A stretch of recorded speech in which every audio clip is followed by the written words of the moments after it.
I'm setting up for a spooky party and I have found the best decoration, and it's so easy to make.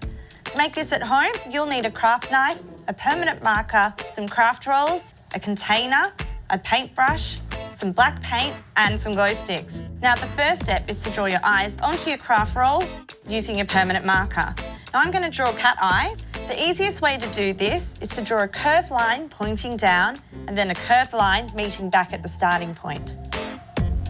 Now I'm going to draw an oval shape inside the eye and then thicken up the lines.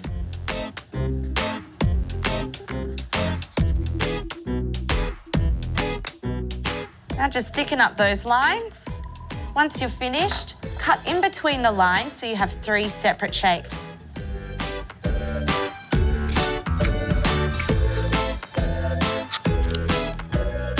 Now the small shapes can be a little bit tricky and the knife is really sharp, so make sure you have an adult around.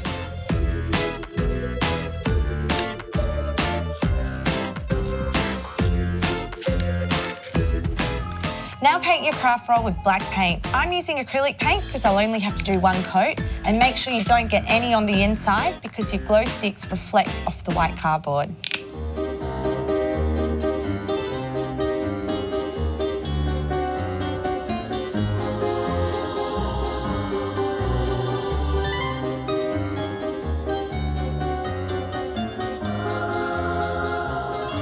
Now set that aside to dry. Now you can repeat this with many different shapes. These monster eyes are actually 2 moons turned on their side.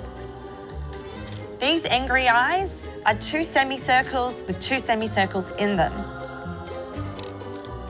These are human eyes. They've got 2 triangles either side and a little circle for the pupil. And these are my favourite. These are my supervillain eyes. They're just 2 long slits. I'm putting at least 2 glow sticks in each tube and they look amazing hanging on the wall.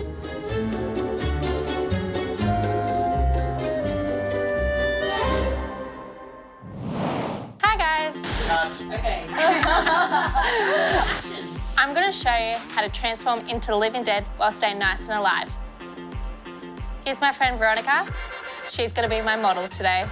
You will need eyeshadows in red, black, dark blues, eyeliners in black and blue, some cotton tips, and makeup brushes. So what I'm first going to do is grab the black eyeshadow and place that all over the eyelid, and making sure the edges are softly smoked out. I'm just being very gentle as it's a delicate area, but you can go as messy as you like and as dark as you want. If you feel like you have too much powder on your brush, just tap it off gently on the edge of your pan. And just open. And when you're happy with the black eyeshadow, you can move on to the red. I'm going to take a smaller eyeshadow brush and have Veronica look up while I place that underneath the eye. When you get to the corner of the eye where it meets the black, just have them smoke into each other, nice and blended.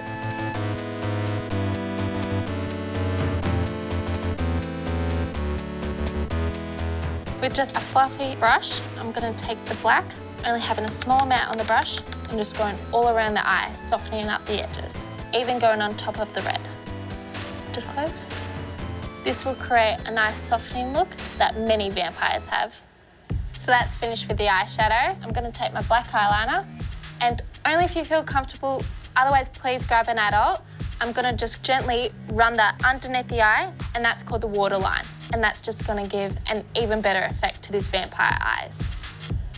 So Veronica's looking up, and I just pull the skin down so gently so the pencil's not on the eye. Beautiful. A handy tip if your eyes start getting irritated or watering is to use your cotton tip and just clean the area up. And for the veins, I'm going to grab the same black eyeliner and just put it underneath each eye. Do little squiggles so that they're only just showing through the skin.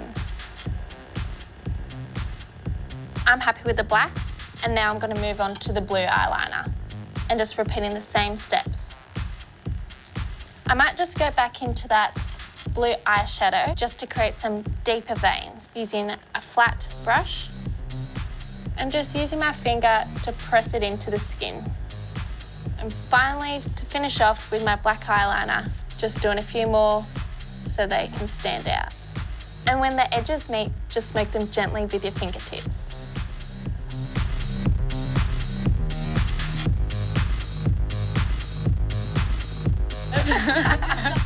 And there you go, some easy steps for vampire eyes. I love walking into a room just for a party or an event and having to stop and say, wow. And an illusion is a very easy way to do that. This candle may not look that special on its own, but when in a big group and floating from the ceiling, it looks spectacular. Come and have a look. Whoa, awesome. To make these at home, you'll need some fishing line, a push pin, a battery-operated candle, a container, a paintbrush, scissors, white paint, masking tape or craft paint, a hot glue gun, and some craft rolls. Now I'm going to use a hand paper towel, but if you don't have that at home, just use 2 craft rolls stuck together with masking tape. And before you start your project, make sure the hole at the top fits your candle. The first step is to tape up one of the ends of your candles. Using your craft tape, cut a square, place it on the bottom, and then cut around it. Now the next step is to make a little seat for your tea light candle to sit on at the top of the tube. Using your masking tape, pull off about 4 centimetres, give it a little snip, and secure on one edge of your tube. Get your tea light candle, pop him in until he's sitting flush, and then secure the other side. Now to make the dripping wax down the side of the candle, I'm going to be using my hot glue gun and oozing it around the top and then down the side of the roll. This actually takes a lot of glue.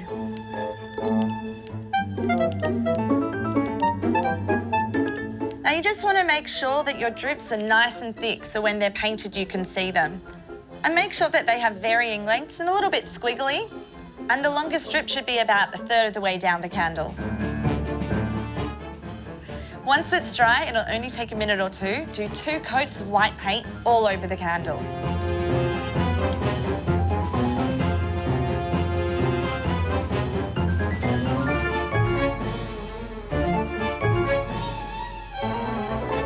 And make sure you get into all those creases created by the glue. Now let that dry for about half an hour, paint another coat and let it dry again. I've already got a dry candle. Now to make our candles float, use your push pin and make a hole either side of the candle, about 3 centimetres down, so it's sitting below the candle, and then thread your fishing line through. Now you want a long length so it can hang from the ceiling.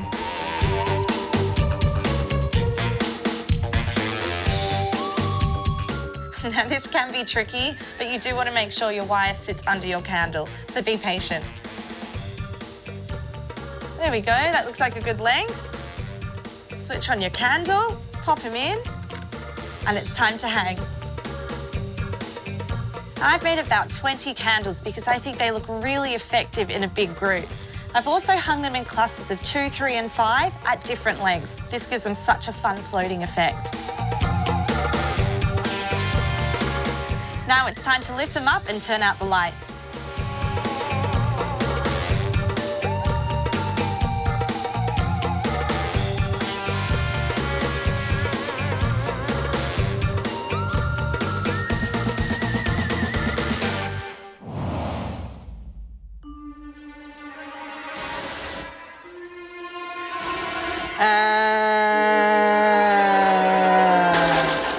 Zombies, they like eating brains and cupcakes. So today I'm gonna make my zombie friends some zombie cupcakes.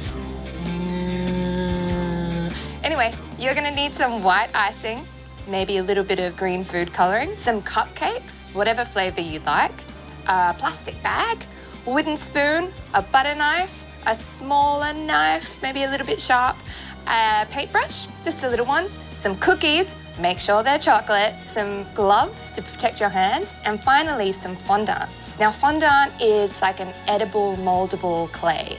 So I've got some green, but you can always get white and add green to it later.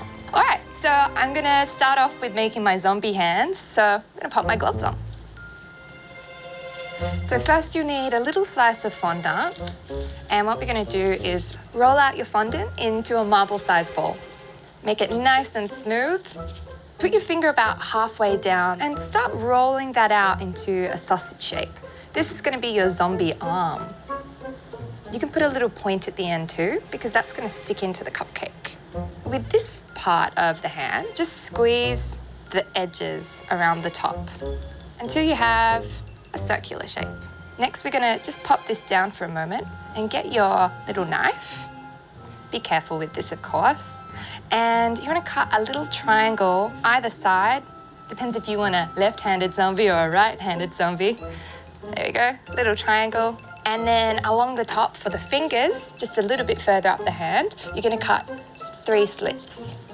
See, you can kind of already see there's a hand. All right, now all you need to do is just start kind of molding these into fingers. Now remember, zombies are pretty gross, so you don't have to make these hands beautiful, let's say that. See how I'm kind of separating them and I'm rounding them out so they look a bit more finger-like? Now that you have your fingers, we're gonna pop them into a zombie claw. So you just need to fold these little guys over, just like that. Like it's reaching for, you know, undead brains. So what you're gonna do then is take that and leave it somewhere cool and dry to dry out overnight, and then you're gonna use it the next day. So I'll pop that one aside. Now we're gonna make some of the green grass for our zombie knoll. So grab yourself some icing. I've got white icing, some green food coloring, and a butter knife. And what we're gonna do is just add a little bit of our green coloring to our icing. Oh. Now, once you've got that icing, a nice green color that you are happy with, you wanna load up your butter knife with a good lot of icing. Grab one of your cupcakes, and you can splodge that down in the middle there. Splodge, good word. And smooth it on in a circular motion. Beautiful.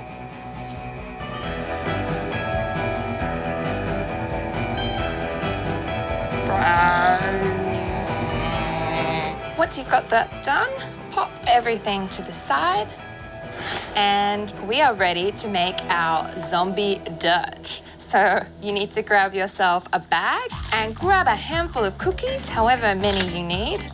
And now for the fun part, you get to obliterate your cookies. It really helps if you have a maniacal laugh going while you do this.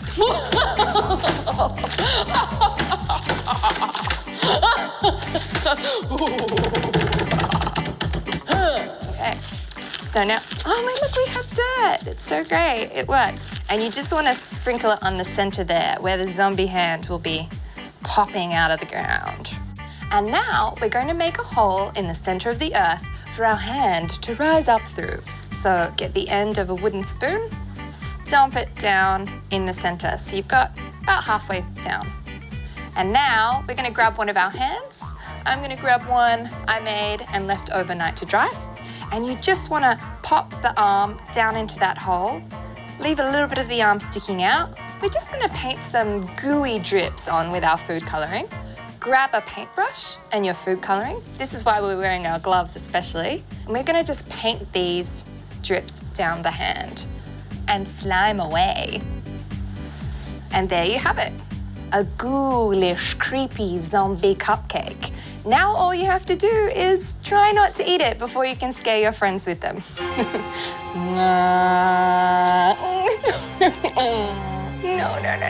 No, please, it's too beautiful. No, I can't. No. Please, I made them, no. I thought you were gonna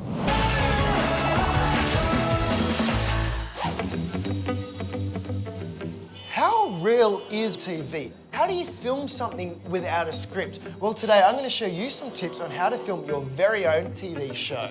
You could use it for your birthday party or a very special school event. The Get Arty crew today are filming some very spooky segments, which I'm going to use as the basis of my short. This is the Get Arty behind the scenes spooky special.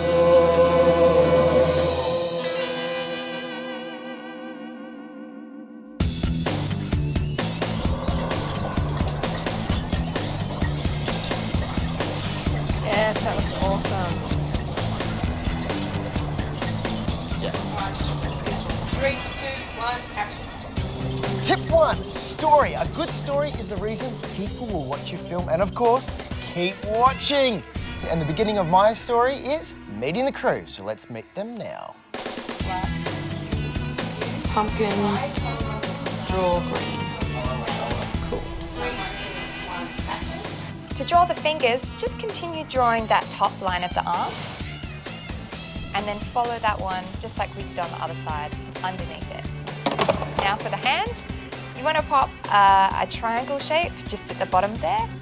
The stem is going to be a curvy line, so you can just curl it a couple of times and then join it up underneath the foot. Eyes down and then moving across to his right arm. Here we go, and action.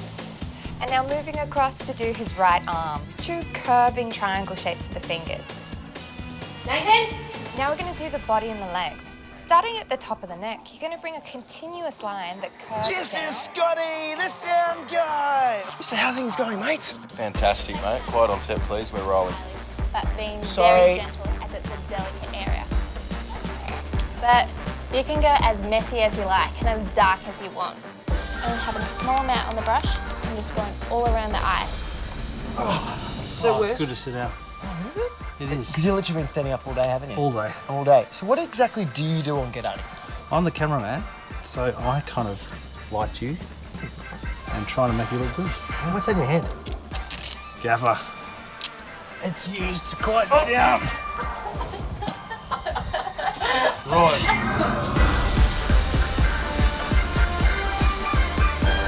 Let's go. So what, you slowed air? Yeah, so go for it. I can't do it. Tip 2, film everything. Seriously, be aware of what's around you. That moment you put that camera down is usually the moment something hilarious happens.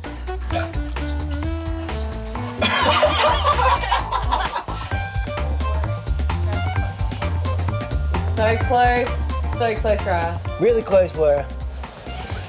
Someone needs a breath mint. Hey, can you look up and smile, Scotty, to camera?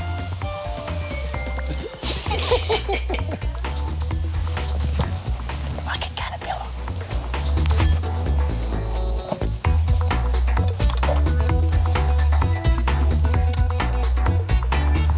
Inside, a plastic toys and other. Okay, pulling it up and shut. Everybody happy? Here we go, and action. Decorating with spooky props made by you. If they're simple enough, you can make a few. These are specimen jars. I recycled some old jars and got some new ones from the craft shop. Then inside are some spooky animals and plastic objects. Tip 3, create challenges and drama, because not every event is full of excitement or full of drama. They do this a lot in TV. They put a challenge out there for the person you're filming to overcome, which creates more drama, giving you a better story. And the best thing about today is we're filming spooky, weird segments, which is great because I think I might throw a challenge at the sound guys. Did you hear anything? Kind of sounded like a leaky tap or something.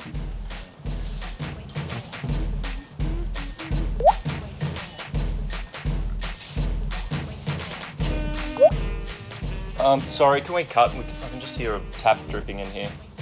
Yep, okay, let's just hold for a sec.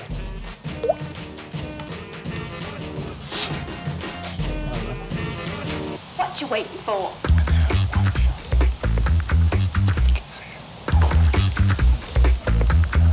Where's doing the background? Oh. 3, 2, 1, action. A big part of Halloween is about collecting treats of all shapes and sizes. But you want to keep your hard-earned collection safe. So we created a trick-or-treat box that would help keep an eye on them for you. I see what you did there, Nathan. So to make this trick-or-treat box, you're going to need a cardboard box. Tip 4, Interviews. You'll find when it comes to editing time, you're going to have a lot of vision, but not much dialogue or direction of where your story is actually going. A good way to fix this is get short little interviews with the people from the event or birthday party, which will help narrate your story from start to finish. And what did you get up to today? Well, today I did the 3D ghost portrait, a spider web, and stick it onto the center of the web. And I also made some creepy eyeball balloons. Cut some ribbon and stick it onto the side of the balloon. And was there any challenges that came up today? There was a leaky tab. Now I hope all those tips will help you with your film, so grab your camera and start rolling. Can I do one more?